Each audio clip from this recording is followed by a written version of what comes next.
आज सरकारी उच्च प्राथमिक विद्यालय खलियापाली ठारे निपुण सप्ताह कार्यक्रम उद्यापित हो जाइछि।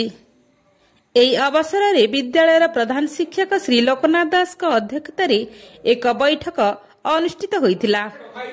एही कार्यक्रम में 50 रु अधिक बालबाटिका प्रथम द्वितीय तृतीय श्रेणीर अभिभावक अभिभाविका जोग देइथिले। श्री श्याम सुंदर पात्र सभा कार्य परिचालन करथिले। मयूरुणान क्लस्टर सीआरसीसी श्री उमाकांत मिश्र मुख्य अतिथि भाव जोग देइथिले।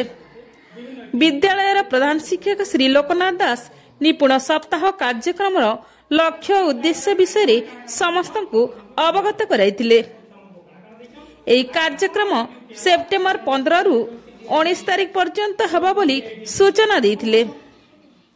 सीआरसीसी श्री उमाकांत मिश्र मध्य निपुण सप्ताह कार्यक्रम विषय समस्त को अवगत कराइथिले। श्रीमती विश्व विभूषिता पंडा विभिन्न उदाहरण माध्यम अभिभावक अभिभाविका मानकु पिला मानकर सर्वांगीन उन्नति पई कहिथिले।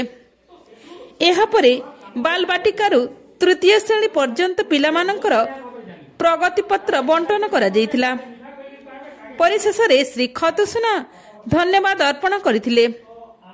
एही कार्यक्रम को श्री प्रभात कुमार बेहेरा, श्री श्याम सुंदर पात्र, श्रीमती विश्व विभूषिता पंडा, श्रीमती लिपिना राणी प्रधान, श्री खतुसुना सहयोग करथिले।